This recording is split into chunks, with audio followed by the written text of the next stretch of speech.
சிறகடிக்க ஆசை சரிகளில் அடுத்து வர எபிசோடில் நம்ம விஜயா இருந்துட்டு வீட்டில் எப்படி சும்மா இருக்கிறது அப்படின்னு சொல்லிட்டு வீட்டை எல்லாத்தையும் க்ளீன் பண்ணிட்டு இருக்காங்க.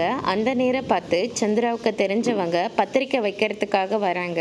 சந்திரா இங்கே அப்படின்னு சொல்லிட்டு கேட்கவும் அவங்க வெளியில் வேலையாக போயிருக்காங்க, இன்னும் கொஞ்சம் நேரத்தில் வந்துடுவாங்க அப்படின்னு சொல்லிட்டு போட்டதை போட்டபடி விட்டுட்டு ரூம்குள்ளே கிளம்பி ரூமை லாக் பண்ணிக்கிறாங்க. சந்திரா இருந்துட்டு உட்காருங்க நான் வந்துடுறேன் அப்படின்னு சொல்லிட்டு சந்திராவும் வந்துக்கிட்டு இருக்காங்க. ஆனால் அங்கே இருக்கிறவங்க 2 பேரும் இந்த மீனாவை இந்த அம்மா என்னெல்லாம் கொடுமை பண்ணுச்சு, ஆனால் இன்னைக்கு பாரு வீட்டை இழந்துட்டு இப்போ எங்கே போகிறதுன்னு வழி இல்லாமல் மீனாவோட வீட்டில் உட்காந்து நாட்டாமல் பண்ணிக்கிட்டு இருக்கு அப்படின்ற மாதிரி சொல்லிட்டு இருக்காங்க.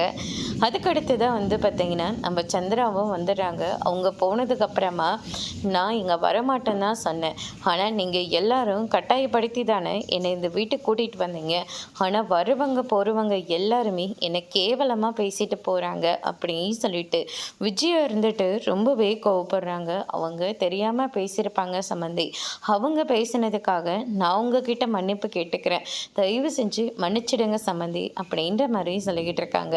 எங்களை பற்றி நீ ஊரெல்லாம் சொல்லி சந்தோஷப்பட்டிருப்ப எங்கள் நிலைமையை பார்த்து, அதனால தான் வர்றவங்க போகிறவங்க எல்லாரும் எங்களை இப்படியெல்லாம் பேசிட்டு போகிறாங்க. இனிமேல் இந்த வீட்டில் இருக்க வேண்டிய அவசியம் எனக்கு இருக்கவே இருக்குல்ல, நான் என் பிள்ளை மனோஜோடய போய் இருக்கிறேன் அப்படின்ற மாதிரி கோவத்தோடு சொல்லிட்டு இருக்காங்க. எங்களை மன்னிச்சிடுங்கன்னு சொல்லிட்டு சந்திராவும் எவ்வளோ தூரம் மன்னிப்பு கேட்குறாங்க. அதோடு இன்னைக்கான பிரம்ம முடிச்சிருக்காங்க.